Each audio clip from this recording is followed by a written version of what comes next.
Chapter 1. The Myth of Atlantis. Legends whisper that beyond the far horizon, past the Pillars of Hercules where the known world ends, there once lay a vast island empire. On that island, Atlantis, a glorious city shimmered under the sun, and its towers and harbours bustled gently with life. It's said that Atlantis was favoured by the sea god Poseidon himself, and in this fabled realm, the people knew prosperity and peace for countless generations.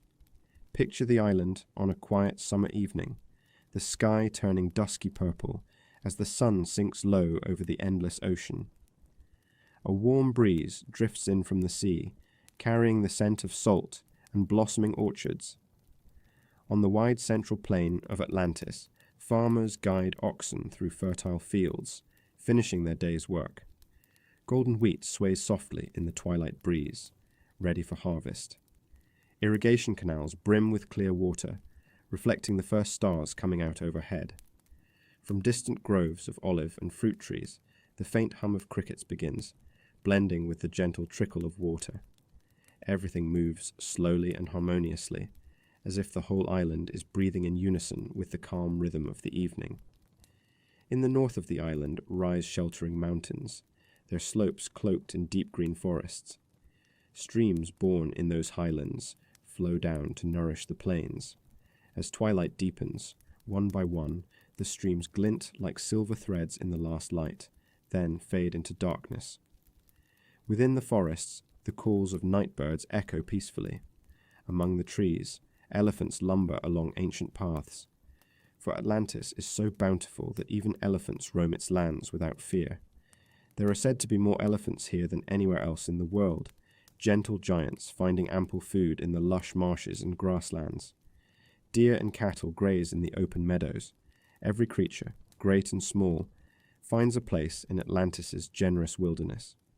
Turning toward the heart of the island, we see a great city by the sea. Even in the soft darkness, the city of Atlantis glows with life. Its design is unlike any other, built in concentric circles of land and water, as if rings within rings surround a sacred center. By day, those rings are sparkling canals brimming with ships. By night, they reflect the moonlight in calm, circular bands. Stone bridges arch over the waterways, connecting the rings like gentle pathways over a pond. Lanterns hang from the bridge posts and along the quays, their flames flickering orange pinpoints in the distance. The sound of oars dipping into water is heard as late-working fishermen row home through the canals, creating ripples that waver in the lamplight. Along the canal banks, broad paved roads run in great circles, lined with statues and trees. Travellers on horseback move quietly over the bridges, the clip-clop of hooves softened by the evening air. At the centre of the city, on a low hill, stands the royal palace and the great temple of Poseidon. This inner citadel is encircled by its own ring of water, a protective moat shining under the emerging stars. The palace and temples within are illuminated by torches now, their light dancing on walls made of stone and metal. In the grand temple, dedicated to Poseidon and the first queen Clito, the last rays of sunset strike the building's facade. The walls of the temple are said to be covered in shimmering metals, some parts sheathed in bright copper and pale tin, and others in the red-gold gleam of the mysterious metal orichalcum, which glows warm and ruddy in the twilight. High atop the temple, its roof of ivory is inlaid with gold and silver that catch the dying light. As darkness falls, the metals glint faintly under the moon, giving the shrine an otherworldly aura. Inside that sacred hall, lit by flickering oil lamps, stands a colossal statue of Poseidon himself. The sea god is rendered in gleaming gold, driving a chariot drawn by winged horses, their forms frozen in mid-gallop. The statue's head nearly touches the ornate ceiling. Around him, smaller statues of ancient kings and queens of Atlantis, all descendants of Poseidon, stand guard in silence. In the hush of the temple, one can almost imagine these statues coming to life to recount the island's proud history. Outside, in a special enclosure, the priests tend to white bulls with gentle care. These bulls are sacred to Poseidon, Their calm lowing can be heard echoing through the temple courtyards. On holy days, the Atlanteans would gather in reverence, offering thanks to the gods for the bounty they enjoy. But tonight there is no ceremony, only the usual quiet prayers of a few robed figures moving slowly under the columns. The scent of burning frankincense wafts through the balmy night air from the temple doors, mingling with the briny sea breeze. Beyond the temple precinct, the city itself spreads out in orderly grandeur. Grand avenues radiate outward from the central hill like the spokes of a wheel, crossing the concentric waterways via sturdy bridges. Along these avenues stand fine houses built of stone, their walls washed in earthy red, white, and black hues quarried from the island's rocks. Many houses have enclosed courtyards filled with fragrant gardens. Jasmine vines and rose bushes spill over the walls, perfuming the night. By the open windows, oil lamps cast a soft golden glow onto the streets, and families can be heard murmuring evening prayers or sharing the last meal of the day together. Laughter sometimes drifts from a home, or the faint notes of a lullaby as a mother sings a child to sleep. Each sound is gentle, muffled by the warm air and the ever-present backdrop of the sea's whisper. Down by the waterfront, the harbours of Atlantis stir with a different energy. Here the canals open to the great sea via a grand channel, allowing ships to sail in from the ocean. Earlier in the day, these harbours were lively with commerce. Tall ships with billowing sails arrived from distant lands, unloading goods and treasures from all over the known world. Spices, metals, grains, and textiles. Atlantis trades them all, its influence reaching far and wide. Now at night, the port is mostly at rest. A few trading ships remain gently bobbing at anchor, their rigging creaking softly. Dock workers have long gone home, leaving the quays quiet except for the occasional call of a night watchman making his rounds with a lantern in hand. The smell of tar and rope lingers in the air, along with the sweet aroma of cedar wood from the ship hulls. In one corner of the harbour, a sailor sits on a coiled rope, quietly plucking a lyre and singing a low melody about the sea. An old tune passed down from his ancestors. His voice is low and soothing, carrying over the water where it mingles with the soft splash of waves against the dock pilings. Not far from the docks, there are spacious shipyards where the Empire's great galleys are built. By day, these yards ring with the sound of hammers and saws as skilled carpenters shape timber into strong vessels. Tonight, however, the tools are silent, neatly set aside. Half-finished ships rest on their stocks, the fresh wood scenting the night air with pine and oak. The Atlanteans are master shipwrights and navigators. Under sunlit skies, their fleets ventured to many foreign shores, exploring and trading freely. The memory of the day's bustling activity lingers like an echo, but under the gentle veil of night, all is tranquil. A lone guard with a spear strolls lazily by the shipyard gate, his footsteps unhurried, enjoying the stillness and the cool breeze off the water. As the hour grows late, the city's noise subsides further.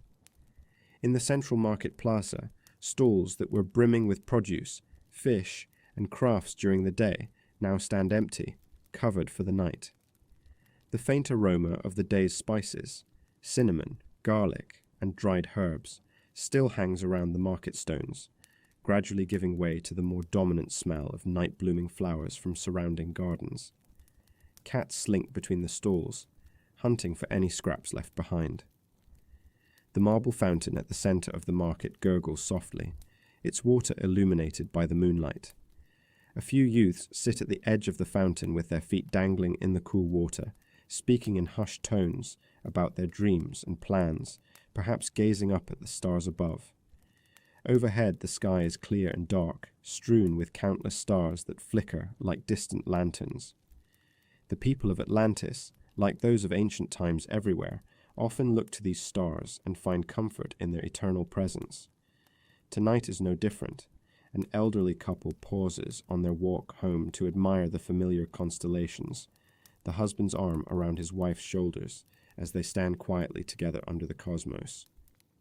All across Atlantis, life is content and at peace on this night. The island's inhabitants are proud of their beautiful city and their accomplishments. Over generations, they have built a civilization of knowledge, art, and wealth. They have libraries filled with scrolls of wisdom, academies where philosophers and scientists gently debate under colonnaded porches, and halls where artisans craft jewelry of gold and orichalcum, and pottery painted with scenes of heroic myths. They have hospitals where healers tend to the sick using herbs grown in the fertile fields. They have athletes who train in the gymnasiums and hippodromes, preparing for contests to honor the gods. Every part of their society, from the farmers in the plain to the priests in the temple, works in balance like the well-aligned gears of a water clock. The Atlanteans believe their prosperity is a gift of the gods, and in return they strive to live with order and virtue. Yet, for all its wisdom and wealth, Atlantis is not without its ambitions. Over time, the kingdom's influence has extended far beyond its shores. It is told that Atlantean ships journeyed not only for trade, but also for conquest, establishing dominion over distant islands and coastal lands. In ages past, their armies grew bold and marched beyond the Pillars of Hercules into the Mediterranean world, bringing war to other nations in a bid for empire. They challenged even the ancient city of Athens in a great conflict that has been long remembered. But those days of warlike fervour have faded into history, and on this peaceful night there is little sign of strife. Still, perhaps in the silent hearts of some Atlantean nobles, pride and desire quietly fester like embers under ash, a belief that their empire is invincible, destined to rule all lands under heaven. In the royal palace, whose elegant halls are lit by oil lamps and perfumed by lotus flowers floating in basins, the king of Atlantis and his court retire for the night. The throne room stands empty and quiet, its pillars carved with scenes of Atlantean victories, and its floors inlaid with gleaming orichalcum patterns that reflect the lamplight. In adjoining chambers, royal scribes roll up scrolls of law and record, placing them carefully into cedar wood chests. The day's council meetings are done, the strategies and decisions made, and now only the faint echoes of footsteps remain as the last attendants depart to their quarters. The king himself steps out onto a balcony for a moment, looking over his city bathed in moonlight. Perhaps he allows himself a small satisfied smile at the tranquility and prosperity that stretch out before him. From his vantage, he can see the dark outline of the temple, the glimmer of canals, and beyond the city, the open sea stretching to the horizon. All of it, as far as he can imagine, lies under his dominion tonight. A gentle wind stirs the king's robes and whispers through the palm trees in the palace gardens below. The night air is warm and heavy with the fragrance of blooming lilies and night-blooming jasmine. The king closes his eyes and listens. He can hear the distant surf breaking softly against the shores, and closer by, the rustling of leaves and the tinkling of chimes hung in the garden to ward off any restless spirits. All seems well in his realm. After a moment of contemplation, he silently offers thanks to the gods for another peaceful day, and then withdraws inside, letting the curtains fall across the balcony doors. One by one, lights in the palace chambers are snuffed out, and the royal residence drifts into slumber along with the rest of the island. Hours pass. The midnight hush deepens. The city by now lies in nearly complete silence, save for the natural chorus of the night. The sea's murmur grows slightly louder at high tide, waves lapping against the outer sea wall of the city and the rocky coasts of the island. In the inland plains, frogs croak softly from the irrigation ditches, and owls hoot from the barn roofs, hunting mice drawn to the granaries. A million stars shine overhead, and the white band of the Milky Way stretches across the sky, a sight as awe-inspiring to these ancient eyes as it is to ours today. Atlantis sleeps under this canopy of stars, unaware of any shadow on its horizon. It is in these deepest hours of night, when the world is at its quietest, that the first sign of danger appears. So subtle at first that only the beasts seem to notice. Far beneath the ground, the rocks that hold the island in their embrace begin to shift. The disturbance is gentle, almost like a sigh of the earth. Horses in their stables shuffle and whinny softly, sensing something amiss. In the forests, birds stir in their nests, and a few take off suddenly into the darkness, as if startled from sleep. Inside homes, light sleepers feel a faint tremor and furrow their brows in their dreams, but most slumber on peacefully. The first tremor passes, and all is still again. Minutes later, a stronger jolt comes, rousing more of the island's inhabitants. This time the earth's movement is unmistakable, a quivering that rattles wooden shutters and causes lamps to sway. In the harbour, the water in the docks ripples as if disturbed by an unseen hand. The guard at the shipyard stumbles to keep his balance as the ground shifts briefly beneath his feet. Startled, he looks around at the dark silhouettes of the ships and the quiet city beyond, uncertain of what to do. In the central city, some people have woken, coming out into the streets in their night robes, holding small oil lamps with trembling hands. Their faces show confusion, but not yet panic. Earth tremors are not entirely unknown here, but this night's unrest feels different, stronger, more insistent. All at once, a deep, distant rumble rolls through the ground, a growl from far beneath the sea. This time, walls begin to shake in earnest. Clay, pots topple from shelves, cracking on the floors. In the temple of Poseidon, the bronze gong by the entrance, used to call the faithful to prayer, swings on its hook and strikes the wall with a dull clang on its own, as if an alarm sounded by a divine hand. The priests awake and steady themselves against the swaying columns, their hearts pounding now in their chests. The lead priest rushes to the temple door and looks out toward the city and the sea beyond. In the pale starlight, he sees an unsettling sight. The ocean's waters are withdrawing from the harbour, as if an invisible tide is pulling the sea back far too quickly. Ships that were floating moments ago list awkwardly as they are left on the muddy ground of the harbour floor. Fish flop and glitter on the newly exposed seabed beyond the harbour mouth. A few curious onlookers who have ventured to the water's edge in the dark murmur in confusion at the sea's strange behaviour. In the next breath, the ground heaves violently. The quiet night erupts with the first real cries of alarm as sections of masonry begin to crack and tumble. A great stone obelisk in the market that had stood for generations tilts and crashes onto the empty stalls below. The sound of pottery shattering and timbers creaking echoes through the streets. Houses on the hillside of the central hill slide off their foundations. One narrow building collapses entirely in a cloud of dust. From the countryside comes a low roar as portions of the irrigation canals crumble, sending water gushing out across the fields. Farmers sleeping in their cottages are jolted awake to the sight of their oil lamp flames dancing wildly and rafters creaking overhead. Many rush outside into the night, gathering their frightened families and looking around in terror at the shuddering earth. Back in the city, the canals that were so tranquil moments ago are now sloshing with chaotic waves caused by the trembling ground. Some of the carefully built bridges begin to crack under the strain, stones splintering and falling into the dark waters below. The elegant metal-coated walls around the rings of the city groan and shift. At the temple, the priests steady the golden statue of Poseidon as it rocks on its base. They pray fervently for mercy, their chants quavering amid the noise. Over at the palace, the king and his family hurry into the open courtyards, eyes wide as they watch a tall watchtower at the outer wall collapse in a spray of sparks and dust. Servants cling to one another, and horses in the royal stables scream in fear, kicking at their stalls.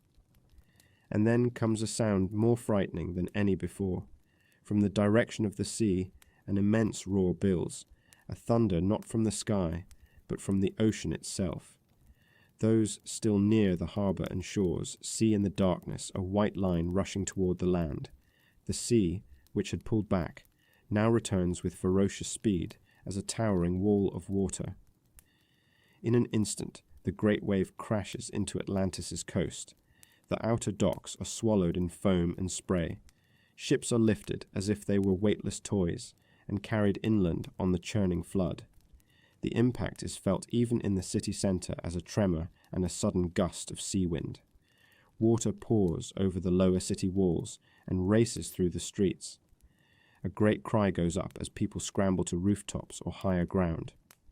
But the first wave is only the beginning. The earth's convulsions continue without pause. Another mighty quake ripples through, and now the very ground in parts of the island begins to give way.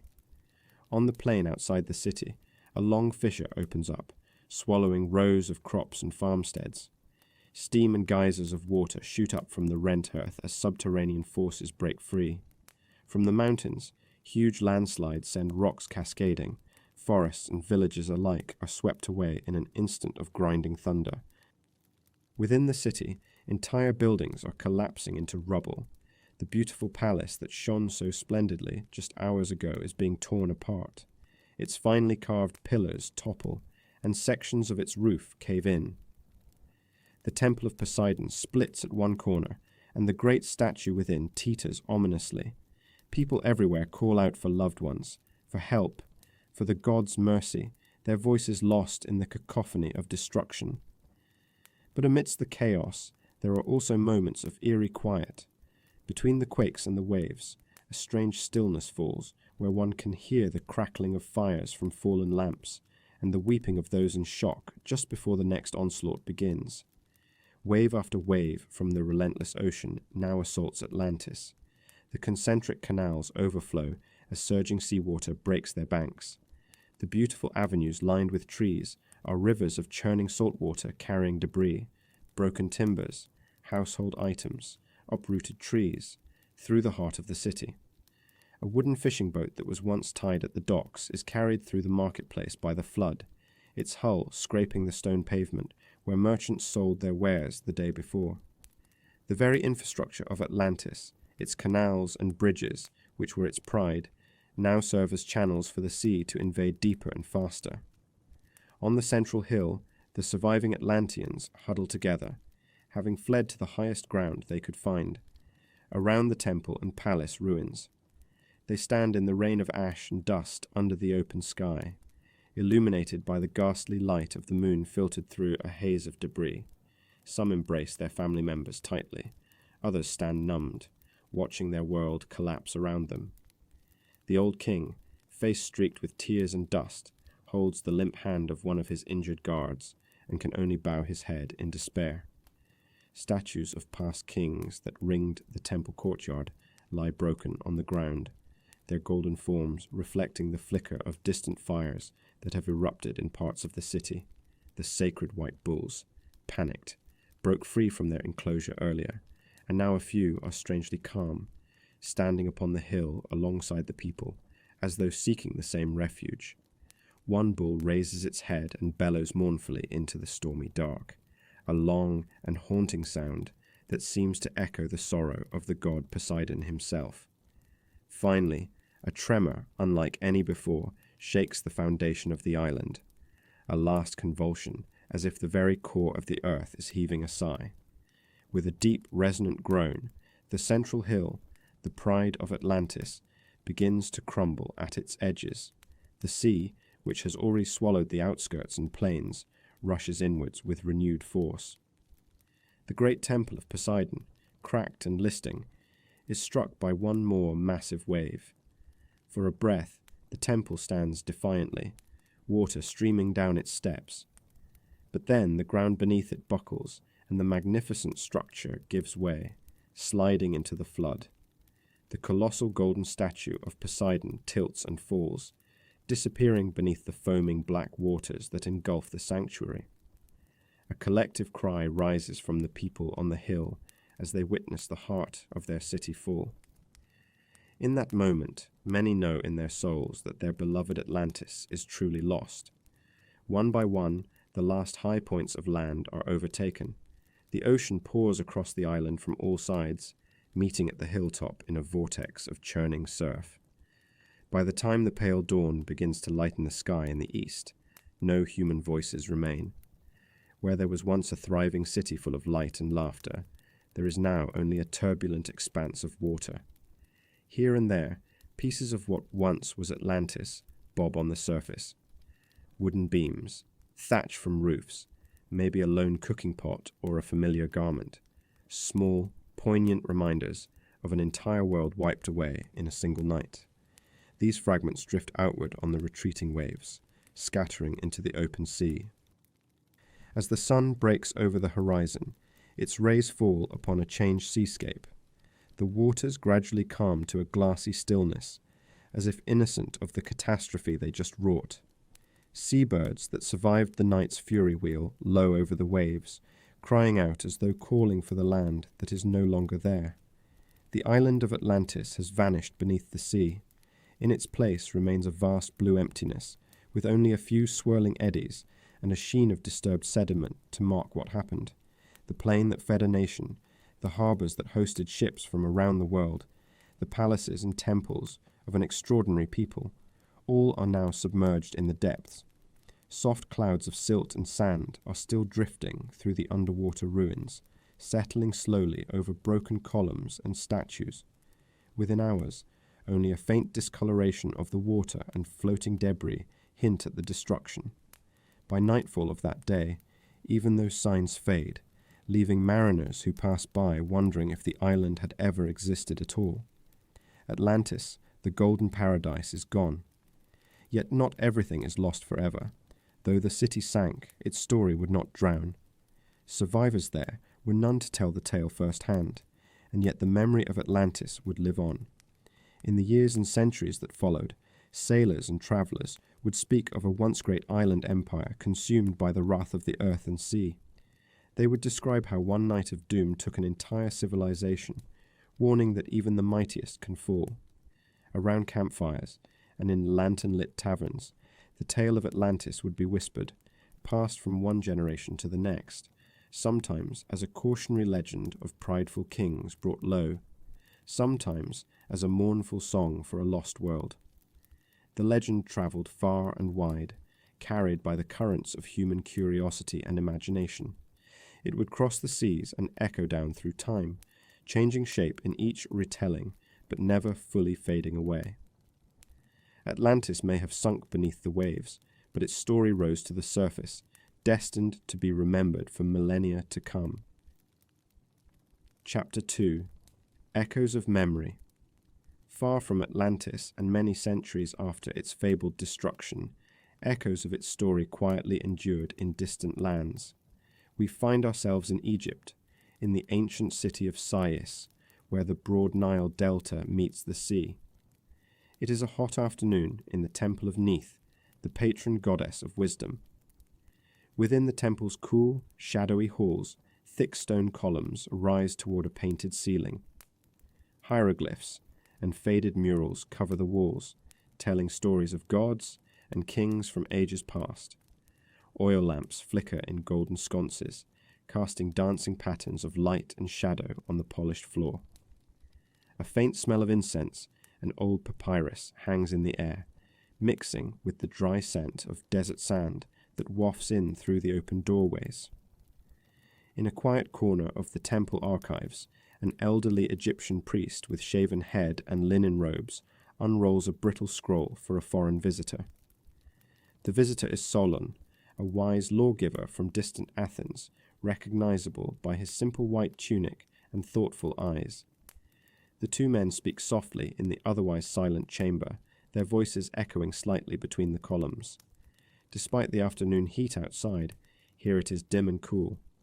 Solon leans in, listening intently, as the priest points to rows of hieroglyphs and ancient symbols drawn on the yellowed papyrus. Dust motes drift lazily in a beam of sunlight that slants across the room, illuminating the scroll's surface, where delicate hieroglyphic characters record events long past. The old priest's voice is low and measured, almost melodious, as he recounts to Solon a tale from the deepest reaches of time. He explains that the records kept by their forefathers tell of a mighty civilization that existed 9,000 years before their time, a great island kingdom named Atlantis. Solon's eyes widen slightly at the name, one he has never heard before. The priest continues, describing how Atlantis lay beyond the boundaries of the known world, past the pillars that Greeks call the Pillars of Hercules. He speaks of Atlantis as a rich and powerful domain that once threatened to conquer all lands, including ancient Egypt and Greece, until it was stopped by the valor of Athens in a primordial age. Solon listens, rapt, as the story unfolds, the pride and eventual fall of Atlantis, and how in a single dreadful day and night the island was swallowed by the sea, vanishing forever beneath the waves. As the priest narrates, Solon cannot help but feel a chill despite the warm air. He realizes that this Egyptian sage is telling of a war and a lost land far older than any Greek memory. The priest gently chides Solon and his people for remembering only recent floods and events.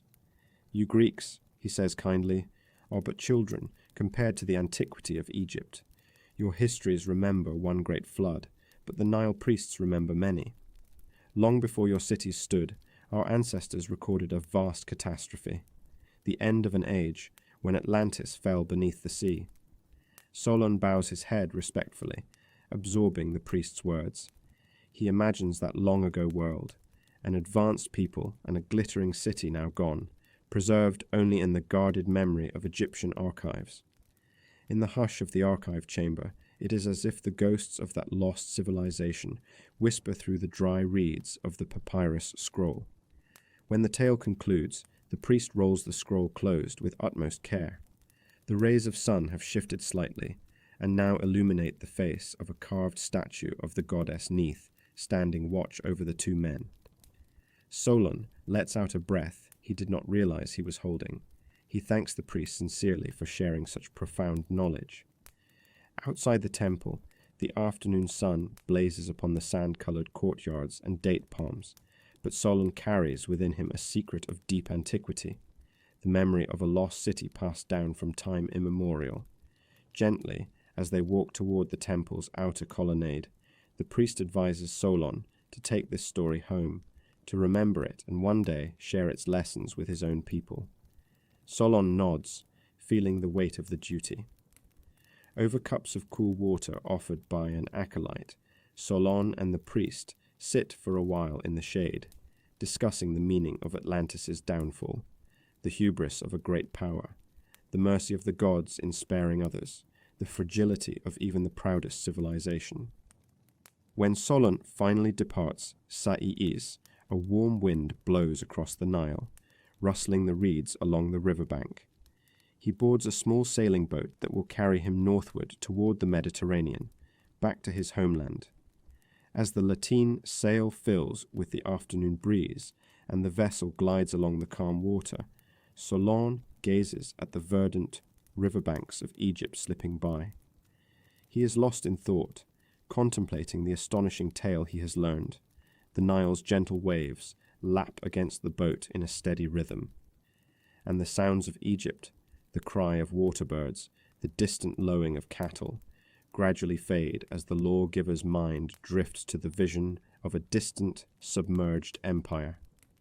He pictures the great island described by the priest, Atlantis shining in the sun, and then the terrible night that befell it. The story settles in Solon's heart like a seed, to be carried back across the sea. Solon would not live to write down the legend himself, but he recounted it to his kin and friends in Greece.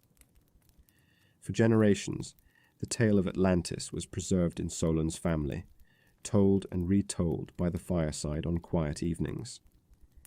The account passed eventually to a man named Critias, one of Solon's descendants, who was a philosopher in his own old age, and it was Critias who, many years later, shared the story with his friend and teacher, the great philosopher Plato. It is through Plato's writings that the memory from Egypt would finally be set down for all time. But before Plato's pen ever touched papyrus to record the downfall of Atlantis, echoes of that distant catastrophe may have already been reverberating through other corners of the ancient world. Nearly 1,000 years before Solon walked the halls of Sais, another splendid island civilization flourished, perhaps planting the seeds of the Atlantis legend. In the heart of the Aegean Sea, there was an island the Greeks called Thera, today known as Santorini, a jewel of the Bronze Age world. Thera was small compared to the vast empire of Atlantis described by the Egyptians, but it was prosperous and vibrant. The people of Thera were part of the Minoan civilization, centered on Crete and its surrounding isles. They built elegant multi-story houses and elaborate frescoes of blue dolphins, lilies, and dancing women on the plaster walls of their homes. They worshipped in open courtyards under the sky and sailed sleek wooden ships to trade with lands afar. On Thera, in a seaside town of narrow winding streets and flat-roofed homes, a warm summer day is coming to an end. The town's name has been lost to time, but its remnants sleep beneath volcanic ash for us to rediscover millennia later. For now, however, it is alive. The late afternoon sun casts long, golden rays over the whitewashed walls and stone-paved lanes. Fishermen mend their nets by the shore as seabirds cry and wheel overhead. Women with clay jars gather at a central well, drawing fresh water and exchanging the day's gossip in soft voices. The scent of the sea mingles with the comforting smells of baking bread and herbs from kitchen hearths.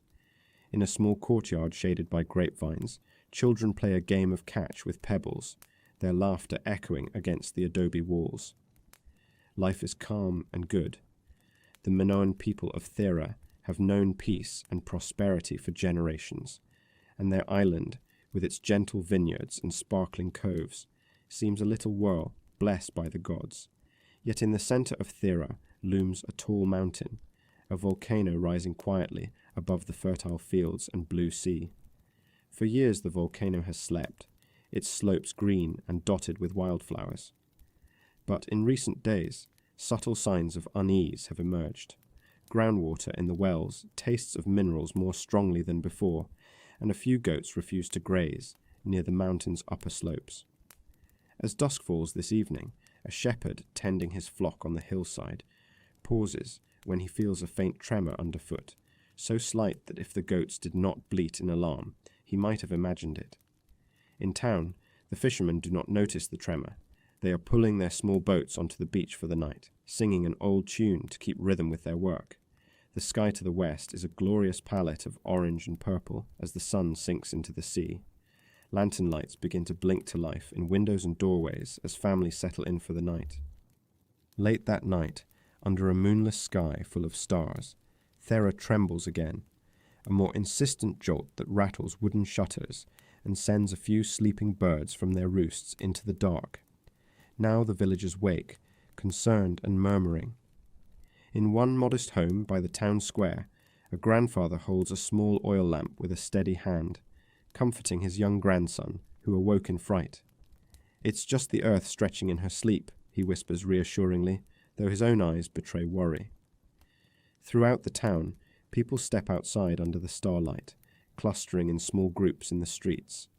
They recall stories of minor quakes in years past. Nothing ever came of them, they reassure each other. Still, the night air feels heavy and charged with uncertainty. With the sunrise comes a strange sight, a column of smoke now rising from the volcano's summit, faint but unmistakable against the blue morning sky. A fine dusting of ash begins to drift down onto the island like an unnatural grey snow. By noon, a sharp scent of sulphur rides the breeze. The people of Thera grow anxious. Many decide it is wise to leave the island at least for a short while, until the earth settles. They pack what they can carry, boxes of food, jugs of water, cherished belongings, and lead their children to the port. Over the next day or two, a steady stream of families, merchants, and priests board ships bound for safer shores. The harbour is a bustle with activity as loaded carts arrive and boats depart laden with passengers.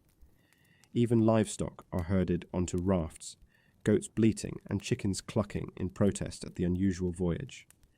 The island's governor, a dignified man in a bronze-trimmed robe, oversees the evacuation with a calm face, though sweat beads on his brow. He prays silently to Poseidon and to the great mother goddess of the earth. hoping to appease whatever forces have awoken beneath the mountain. Not everyone chooses to flee. A few hundred residents, convinced the eruption will be minor or unwilling to abandon their homes, remain behind. They sweep the ever-growing ash from their doorsteps and tend to their daily tasks, trying to maintain normalcy under the shadow of the smoking peak. But as the sun sets on the second day, the ominous column of smoke thickens and darkens, rising higher into the sky. By twilight, occasional tremors ripple through the ground, each accompanied by a distant rumbling like thunder from underground. The remaining inhabitants gather in open squares and along the shoreline, casting worried glances at the mountain. Some hold wet cloths over their mouths against the ash. Others clutch small idols of their gods, whispering prayers for mercy. When the volcano finally releases its fury, it is night, and a scream of the earth splits the air without warning. A massive explosion shakes the entire island, a boom so loud and deep that it is heard across the sea on Crete. The sky above Thera turns fiery orange as a fountain of molten rock, ash, and glowing cinders erupts from the mountain top. An incandescent cloud billows upward, illuminated from beneath by the crimson glow of lava. Ash and pumice begin to rain down in hot torrents. Those still on the island cry out in terror and awe at the sight. Many rush toward the beaches in hope of finding a boat or at least escaping the choking ashfall. Others huddle in cellars or by temple altars, families clinging together as the darkness descends at midday. Across the water on Crete's northern coast, fishermen awaken to a horizon lit as if by a strange dawn. They watch in astonishment as the distant sky above Thera flickers with lightning amid the volcanic cloud. Hours later, the seas around Crete suddenly draw back unnaturally, draining harbours and leaving fish flapping on the bare sea floor, only to return with monstrous force. A series of tsunamis, spawned by Thera's eruption, crashes upon the Cretan shore, obliterating docks and coastal villages. Ships are carried inland and smashed against trees and buildings. When the sea finally retreats, whole stretches of the once prosperous coast lie in ruins, littered with debris and seaweed. Back on Thera, the eruption intensifies over days. The island shakes ceaselessly. Rivers of lava flow down the mountain's flanks into the sea, sending up hisses of steam. The air is unbreathable. Most of those who stayed behind eventually perish or manage to escape in the chaos on any craft they can find. Finally comes the cataclysmic climax. The entire center of the island, the volcano's caldera, collapses inward in a titanic explosion. With a roar like the sky itself rending, the heart of Thera sinks into the sea. Towering waves radiate outwards from the island as the Aegean rushes to fill the void. When the fury at last subsides, a great emptiness remains where much of the island had been. Thera is transformed. What was once fertile land is now a ring of shattered cliffs encircling a caldera filled with seawater. The thriving towns and ports are buried under layers of grey ash and pumice stone. The quiet Mediterranean landscape is changed for centuries to come. Forests blanketed in ash, sunsets turned blood red by airborne dust, and Crete mourning lost lives and devastated shores. To the survivors on Crete and other nearby islands, it seems as if the world itself has cracked open. They pass down stories of a fiery doom that came from the sea, of an island that vanished in wrathful flames. Such tales would echo through time, perhaps mingling with other memories and reaching distant ears. Many ages later, scholars and myth-keepers would wonder if the destruction of Thera was the true event behind Plato's tale of Atlantis. Indeed, the parallels are haunting. An advanced island society thriving in peace, suddenly struck down by a colossal natural disaster, with only whispers of its fate carried onward. The people of the Aegean did not have a name for Atlantis, but in their laments and legends they remembered a great island lost beneath the waves. The disaster that befell Thera became part of the fabric of Mediterranean folklore, one more layer of memory that could weave into the tapestry of the Atlantis myth. Centuries passed. the Thera eruption and its horrors faded into distant memory, then into legend. The world moved on. New cities rose, empires fell, and the Greeks, who would one day inherit these seas, told stories of Zeus striking down impious peoples with bolts of fire and flood. Perhaps, unknown to them, they were retelling fragments of what happened on Thera, or perhaps not. But the earth itself remembers. Deep under the blue waters of the Aegean, the ruins of that Bronze Age town on Thera still lie silent, sealed in a time capsule of volcanic ash. Thousands of years later, modern archaeologists would gently brush away that ash to reveal vibrant frescoes and charred timbers, finding an entire city frozen in time, a real lost world hidden beneath the pumice, eerily reminiscent of Atlantis' tale. In this way, the echoes of memory continue to resurface, reminding us that myths often spring from the seed of truth, buried in the sands of time. The notion of a city swallowed by the sea was not alien to the Greeks themselves. Within their recorded history, there were tales of coastal towns and ports that met with sudden watery fates. One such story was that of Helike, a thriving Greek city on the Gulf of Corinth. It was a winter's night in the year 373 BC, not even a generation before Plato, when Helike was struck by disaster. On that fateful evening, as cold rain lashed the streets and a storm howled over the gulf, the earth began to shudder beneath Helike. Residents, thinking it just another tremor, huddled in their homes until a monstrous roar grew out of the darkness. An enormous earthquake ripped through the ground, toppling temples and houses in an instant. Cracks opened in the earth, swallowing entire sections of the city. Panicked people ran into the rain-slicked streets as buildings crumbled around them. Barely had the trembling stopped when someone cried out in alarm at the harbour. The sea was rushing away from the shore, leaving boats aground in the muck. Moments later, a wall of water heaved out of the blackness. A furious tsunami crashed over Helike, foaming waves carrying torches, market stalls, and even statues in their torrents. In a matter of minutes, the proud city was overwhelmed, its lights doused, its cries silenced. When dawn broke and the storm cleared, nothing of Helike remained on land. Survivors from neighboring villages came to the coast and found a shallow lagoon choked with debris where the city had stood.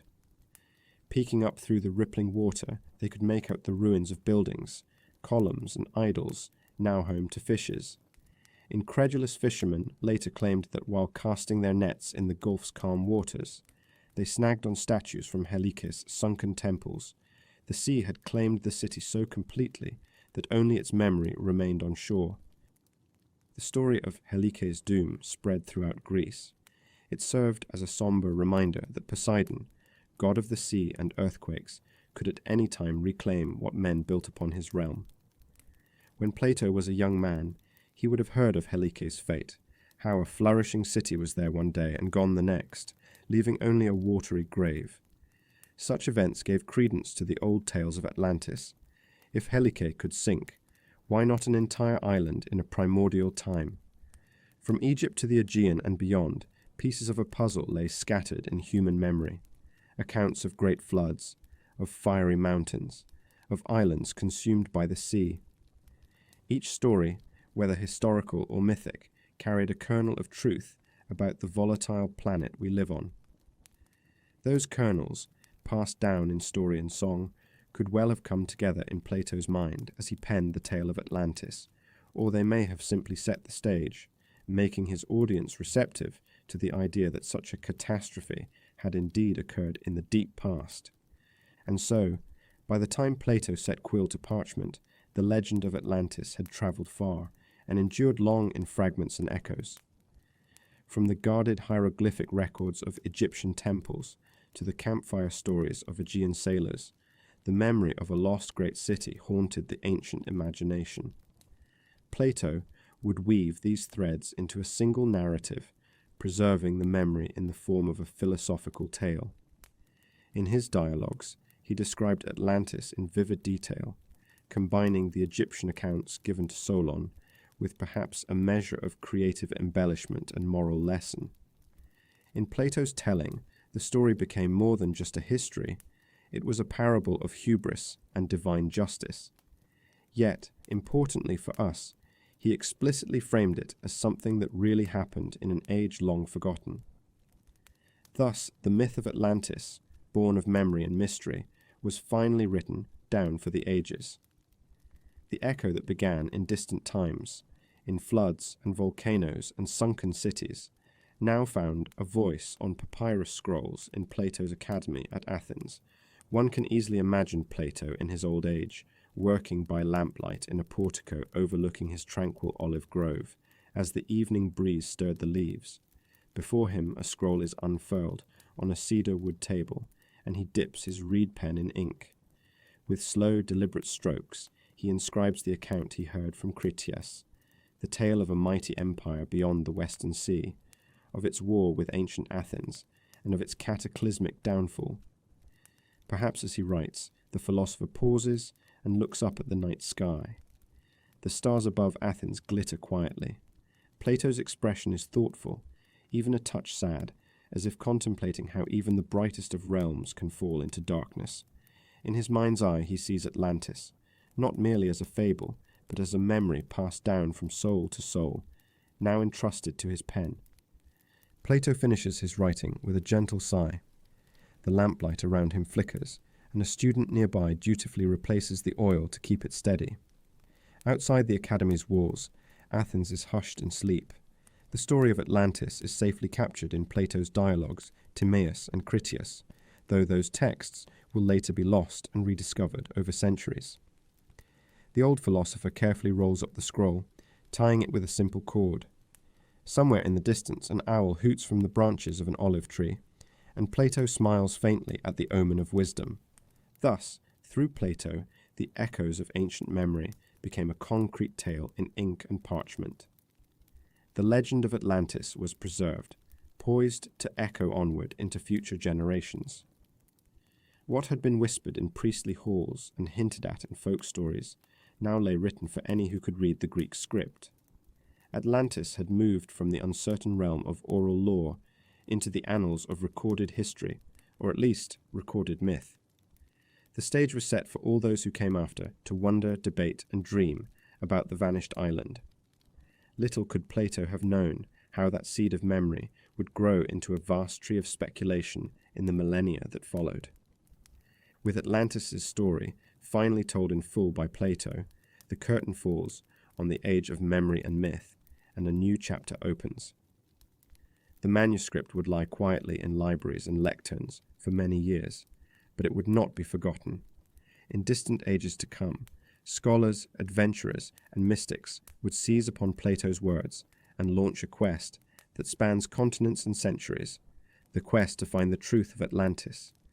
But in Plato's time, the legend was simply a story to provoke thought, a mirror of the past reflecting into the present. His job was done, the memory was passed on. Now it would be up to posterity to decide what to make of it. Chapter 3. The Enduring Mystery. Plato's account of Atlantis, safely tucked into his writings, remained known to some, but passed into relative obscurity for many centuries. In the libraries of ancient Alexandria, and later in the scriptoria of medieval monasteries, copies of Plato's dialogues were laboriously transcribed by hand onto parchment. By candlelight, monks and scholars, who often did not know what to make of the strange tale, nonetheless preserved it. They copied the words of Timaeus and Critias, ensuring that Atlantis was not entirely lost to time. Through the long medieval night, the story slumbered quietly in manuscripts, waiting for the world to be ready again to remember. It was not until the dawn of the Renaissance in Europe, nearly 2,000 years after Plato, that interest in Atlantis truly reawakened. As scholars rediscovered classical texts and explorers ventured across oceans, the imagination of learned men turned once again to Plato's mysterious island. The invention of the printing press made Plato's works more widely available, and curious minds pored over his descriptions of Atlantis with fresh wonder. Renaissance thinkers, enthralled by ancient wisdom, pondered whether Atlantis might have been a real place or merely an allegory. Some, inspired by the age of exploration, speculated that Atlantis could have been a land beyond the Atlantic Ocean, perhaps even connected to the newly found continents across the sea. In the 17th century, a Jesuit scholar named Athanasius Kircher published one of the first maps of Atlantis. By piecing together clues from Plato and other sources, Kircher drew Atlantis as a large landmass in the Atlantic, west of the Strait of Gibraltar, and notably placed it on his map with south at the top, so that Africa and Europe appeared inverted by modern orientation. On this curious map, Atlantis is depicted with mountains and rivers, even the labels of its regions and the position of its capital city. Kircher's map, based more on learned guesswork than evidence, was accompanied by his assertion that Atlantis was real and that other civilizations, like those of ancient Egypt and the Americas, owed something to it. Scholars of his day debated these ideas politely in letters and salons, but without any way to prove or disprove them. The matter remained a scholarly curiosity. Still, the seed was planted. People once again entertained the possibility that Atlantis had truly existed somewhere in the vastness of the ocean. As the Enlightenment and Age of Reason unfolded, skepticism towards old legends grew among academics. To many learned thinkers of the 18th century, Atlantis was regarded as just a myth, a poetic invention of Plato's genius. Yet, even then, the idea retained a romantic allure. Poets and writers occasionally referenced the lost Isle of Atlantis as a metaphor for golden ages or unreachable ideals. The story survived in the cultural undercurrent, like a faint star visible only on the clearest nights. Then, in the 19th century, the pendulum of belief swung dramatically. An era of discovery and scientific advancement also brought a renewed taste for the fantastical and the unknown. In 1882, an American congressman and amateur scholar named Ignatius Loyola Donnelly published a book titled Atlantis, the Antediluvian World. This single work would ignite an Atlantis craze around the globe. Donnelly's book passionately argued that Atlantis was not only real, but that it was the fabled cradle of all modern civilizations. He scoured mythology, geology, and ancient lore, tying together disparate threads to claim that the ancient Egyptians and Mayans, among others, were descended from Atlantean colonists. According to Donnelly, even the flood stories of the Bible and other cultures were but memories of Atlantis' destruction. The book was written in a calm, authoritative tone that masked the speculative leaps within. It captured the Victorian public's imagination. Readers by their parlour lamps at night could almost picture Atlantis as Donnelly did, an idyllic antediluvian empire whose survivors spread knowledge to the rest of the primitive world. Though mainstream scientists remained doubtful, Donnelly's ideas resonated with a populace enamored by lost worlds and ancient secrets. Atlantis, once mainly a philosophical anecdote, now became a subject of intense popular fascination. People held lectures and salons on Atlantis. Newspapers printed fanciful illustrations of the island continent, and adventurers began to contemplate whether they might be the one to find its ruins. Around the same time, spiritualism and occult philosophies were on the rise. The mystic Helena Blavatsky, founder of the Theosophical Society in the late 1800s, claimed that through psychic visions and ancient wisdom she learned of Atlantis' far-reaching heritage.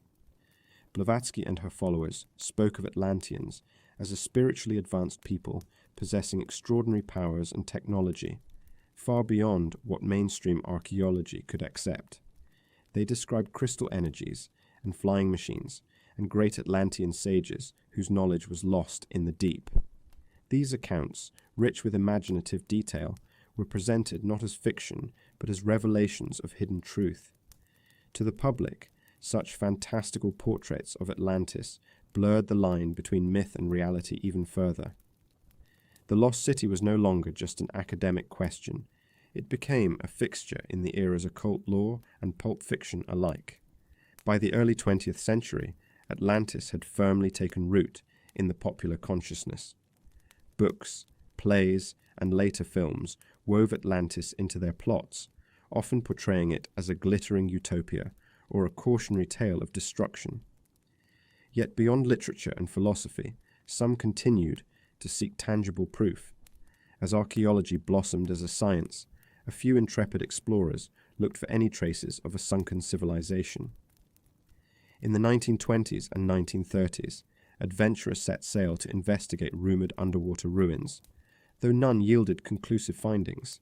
Then, in the mid-20th century, a famous American psychic named Edgar Cayce further stirred the Atlantis pot. Cayce, in trance readings, confidently asserted that Atlantis had been real and that remnants of it would soon be discovered. He even pinpointed the time, the late 1960s. His prophecy claimed that parts of Atlantis would rise again near the islands of Bimini in the Bahamas. This prediction intrigued believers and skeptics alike. As the year 1968 approached, expeditions quietly arrived in the turquoise waters of Bimini, curious to test Cayce's prophecy.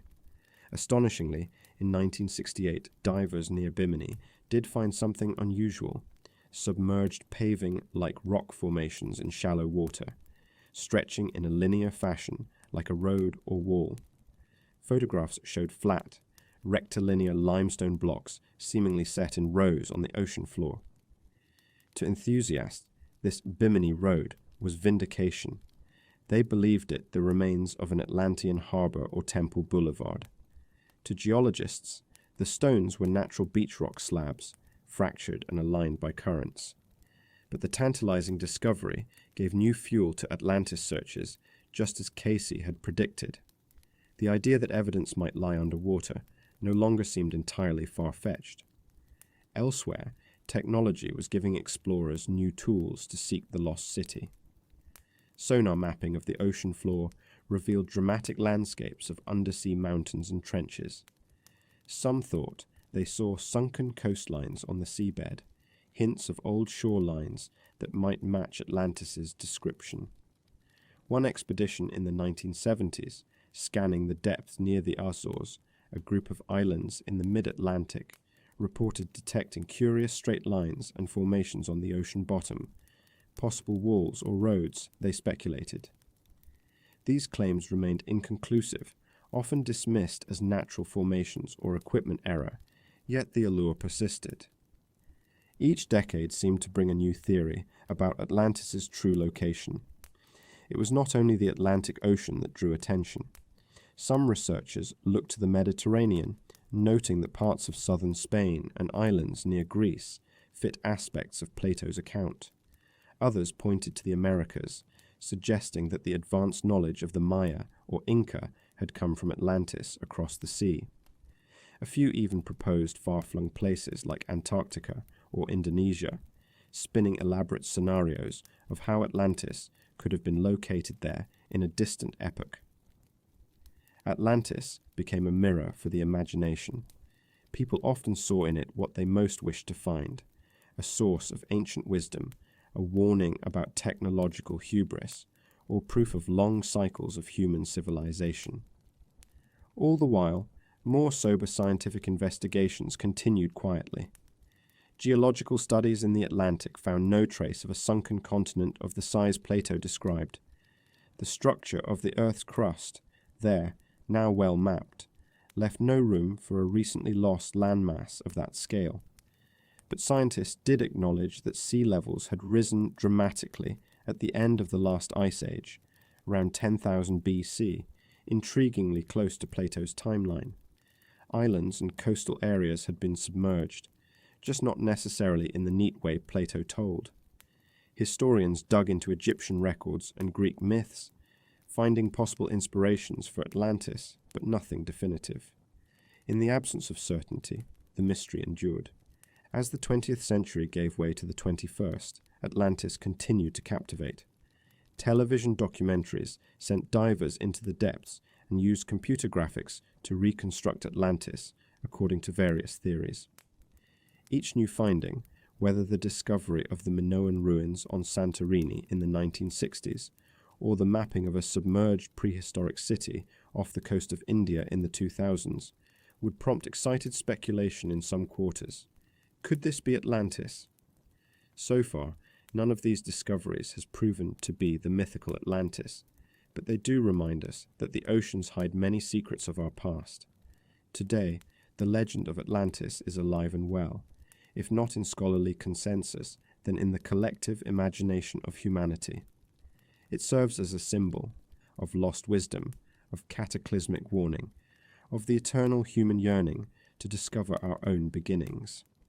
Generations of seekers have not solved the riddle, and perhaps that is fitting. Atlantis, whether purely fiction or a distorted memory of real events, remains elusive, always a little beyond our grasp, just as its gleaming towers slipped beneath the waves so long ago. Night falls over the world, and one can almost imagine that out there beyond the surf, the spirits of Atlantis drift with the ocean currents. Picture a moonlit sea stretching endlessly, its gentle waves undulating in silver patterns. Under that vast sky, the water keeps its quiet secrets. Somewhere below, on the shadowy seafloor, maybe stones once shaped by human hands lie encrusted with corals. Small fish weave through what might have been colonnades, now collapsed and buried in sand. Or perhaps nothing of the sort exists, and it is only our fancy that populates the deep with remnants of a lost empire. The ocean gives no answers tonight. It whispers only in wave and foam. As we listen to the hush of the sea in our mind's ear, we are left with the wonder of Atlantis, a story that has travelled from ancient lips to modern ears, changing and yet enduring. Is Atlantis merely a myth, a story about moral and spiritual truths? Is it a distant memory of an age when nature's fury humbled a proud people? Or is it an unsolved mystery, a real place waiting patiently under sediments for the right eyes to find it? In truth, it may be all these things, myth, memory, and mystery entwined. In the quiet darkness, the tale of the lost city continues to float through our dreams. We may never know the complete truth, and perhaps that is the gentle enchantment of it. The unanswered questions allow each generation to seek Atlantis anew in their own way, in research or in reverie. And so Atlantis lives on, not in any map or ruin, but in our collective imagination each time we gaze out over the sea and wonder what lies beyond the horizon. Now the hour is late, and the world outside is still and calm. The stars above, the same stars that shone on the seas when Atlantis, real or imagined, flourished and fell, now cast their ancient light upon us. Let that calm wash over you like the eternal waves. The lost city of Atlantis drifts quietly in the ocean of time, and you too can drift softly into sleep, cradled by the timeless tales of the past. Good night.